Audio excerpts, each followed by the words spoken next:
Just wanted to give a little quick view of this Gateway Majestic Clipper.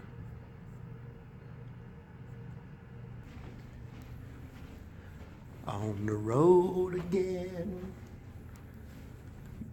Just can't wait to get the road again. Just can't wait to get on. Get a chance to see some of the merchandise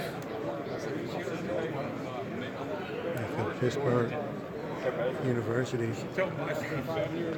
Things here.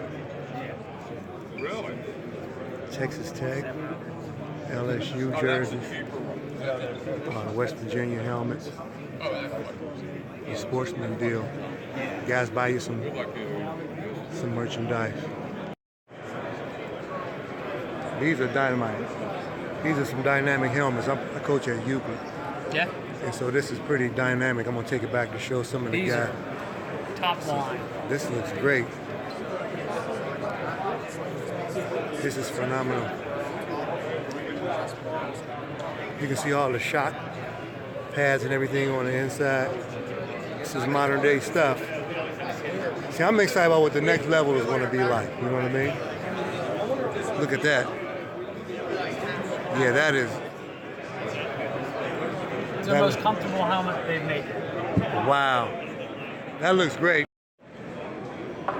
Yeah, I'm sitting out here in this session, getting ready to go back in and go to work, but here's my little badge and everything, a part of the process. As you can see, I'm excited about helping out. Here's the event, the venue, and my little glass stuff, and you got the people here that are Coach's Clinic it's pretty cool. I got my notes, different things that I'm taking to try to improve from the secondary standpoint. And so I'm excited. I'm hard at work. It's a Friday evening. I'll get back tomorrow. I'm in Pittsburgh, Pennsylvania, right outside the University of Pittsburgh.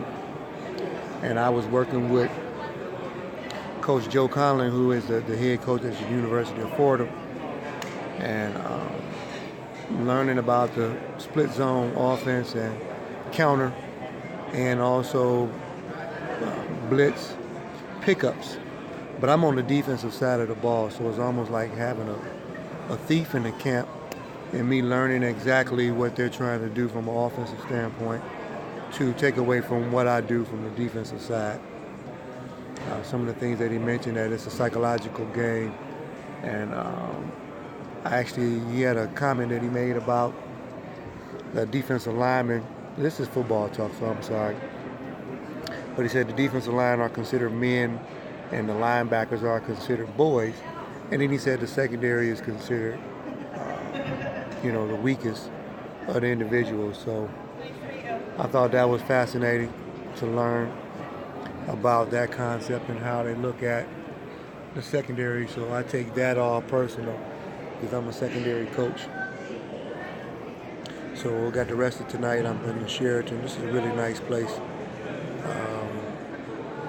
I'm going to get myself a burger and some fries, and then get ready to go back into my next session, which starts in less than an hour, which is really cool. So I feel totally blessed. God has blessed me to be able to be in a position to experience some of this great stuff. So as I pan around just real quick, like the establishment, which is really nice. This place is really cool. So at the Coach's Clinic in Pittsburgh, the Glazier Clinic. So I'm working with these guys. Let me show my badge one more again. See that I'm official. I'm a part of the process, which I'm excited about. My little Glazier shirt as well. Helping out with the clinics and things. So, and working on my defensive back stuff all at the same time. So I'll catch back up with you guys. I got to do a better job of mingling. I really don't do a great job of that. I kind of just stay to myself and just kind of go through my stuff. And this is a perfect opportunity probably to get out and network with some people. But I don't try to force stuff. I just try to look at what I'm learning from the University of Pittsburgh. They cover 4. They said they got 10 variations of it. Coach Tillman actually sat in on that session. and told me that information. So I'm going to pick his brain a little bit later on tonight about how they had a Sam and a Will linebacker. They cover the flats. Two safeties are, for the most part, deep, but they are man-to-man on the two slots, and the corners are man-to-man on one. And that's kind of how I saw the University of Pittsburgh when they played against Clemson. For those of you that know, Clemson won the national championship, and they did a pretty good job. So they run a cover four all of the time, and I think it's pretty neat to look at and see how they play it.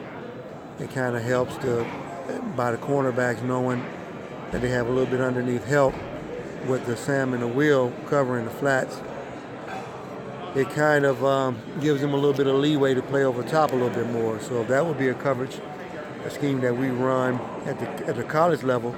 I'll be excited about that, but I kind of was thinking about teaching it where there is no underneath help, there is no over-the-top help. And in a perfect world for me, we would be pressing, man press, and that eliminates short routes and long routes all at the same time. So I wouldn't be worried about anybody doing anything outside of that, so it kind of eliminates it unless the safeties come into the box and go single high safety and let one of the strong safety come out to the box and take care of the run. So, but the way I think Pittsburgh plays it, from what I was told, they safeties both two high safeties, and they are 9 yards off. The average safety I think is 12 yards. So a 9 is almost literally inside of the box. So they got 9 defenders in the box, and those guys are manned up on the spread look on the two inside slot receivers. It's pretty cool. So, all right, I just want to share some of that information, and we'll catch back up.